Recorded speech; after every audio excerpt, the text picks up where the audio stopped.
Welcome back, friends. We wanted to do a quick review of the video that we uploaded. We have got a very good response in terms of views, and there are a few subscription as well. So I'm looking forward for more responses and more enthusiasm among the viewers. So if there is any thoughts, please do share, and please keep on encouraging us. So just wanted to do a quick review of what happened, and the market was pretty much in the range today as it was predicted yesterday. So as I told, the view will be bearish, and it was bearish all throughout the day. It was in red, as you would have seen, and the range, as I told, the lower part of the range should be around 10,850, and the reason also I have explained it yesterday very clearly, that there is a very strong support at 200 simple moving average, which is 10,859. So I am not expecting that this particular support will be broken very soon. So in fact, tomorrow's view, I am looking at some kind of recovery that would happen, and the Nifty should definitely try to retrace towards 11,000, and it might happen so that it might actually cross 11,000 and stay above that for quite some time. And a lot depends on the extended stimulus package that is being discussed, as I told in my last video, that that is one of the key factor that will guide the market. So you have to really watch out Dow Jones, how it is closing, and it will guide the market tomorrow. Talking about the key stocks that I had picked for this week, I just wanted to do a quick review. So if you look at the momentum stock, Cipla, definitely it was in the direction that was expected. So yesterday I told you that you should accumulate around 712. So you might have thought, why that particular magical number 712? Just wanted to explain a bit more, that I had picked the VWAP price on Friday. So VW is basically volume weighted average price. You can do some research around that, and you will definitely be able to understand why I said that it will definitely go down and touch the 712 price. And it actually did. It went down in the morning immediately after opening, and then it came up, and if you would have seen, it actually went up until 725 728 range. So as a intraday trader, somebody would have picked it up, definitely should have booked that profit during that time, because during 725 to 728 range, the volume that came in for the sell side was definitely more, and one should have exited. If somebody has taken this trade and has not exited, I don't think they should worry, because the momentum is still there with the pharma, and although the steam at which, or the pace at which Cipla was moving up might slow down a bit, but then it will definitely give you a chance to exit, mostly tomorrow. And just to briefly talk about the picks that I had discussed yesterday: ICICI Bank, Relaxo Footwear, and Dabur.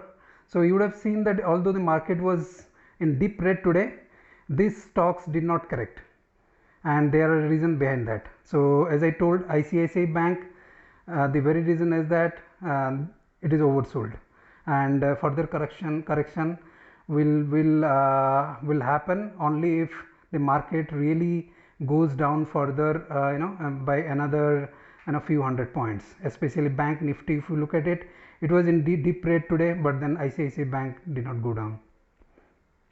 Relaxo Footwear, there was good amount of volume that was coming in today for the buy side, and I am expecting it to break that 580 600 range very soon and move up. Dabur, why I talked about that? Because there are some rumors that Dabur will be given an entry to Nifty 50. So do watch out these stocks. And I also want to talk about the other topic that I had left yesterday, to think about. I hope everyone who has seen this video would have thought about it. So why gold is at all time high? So this is my view. You might have heard that panic selling. So it is not only panic selling that happens. Sometimes panic buying also happens, and that's what has happened in last few days in gold. My observation has been that the DIIs have been selling constantly last couple of weeks every day. So I am guessing, is there a lot of redemption pressure from the domestic front, and if so, where is the money going? Is it going to gold? So that is something is I would definitely give a view, but all these are possibilities that we can just think of, and then take our action probably based on some data that also are in line. I would like to talk about gold as an hedging instrument. So more than investment, I feel again it is my view that you should take gold as an hedging instrument. If you are, say for example, investing in equity, and if you are investing in equity for quite some time, and then you are tracking the price of the gold, you would agree with me that both the asset classes never fall together. In fact, most of the times what happens is when equity goes down, in fact gold, equity goes down, gold comes up, or gold goes up. So that gives a very good hedging. So for example, you have put some amount in equity and it goes down for any XYZ reason, and which is not in anybody's control, and then you want to liquidate some funds. So at that time definitely gold will come to your rescue. So think about it, but then I would not suggest that you jump in and then put a big amount in gold today, because gold is already has got a very good run up, and it might run out of steam very soon. That is my personal view. So I would suggest you to go with an SIP options, and as you know, there are various options where you can actually invest in gold. So do some research and then invest in gold. One more point I want to talk about is the domestic gold price versus global gold price. That is one more data point that you should be aware if you want to invest in gold. So the global gold price and domestic gold price actually picked up in 2011, but then if I really want to compare the price that we are trading in domestic market in India today and what happened to global price, there is definitely a lot of difference. So the global price, in fact, which had peaked around $780 in 2011, it was surpassed very recently in 2020, and what is the price in India.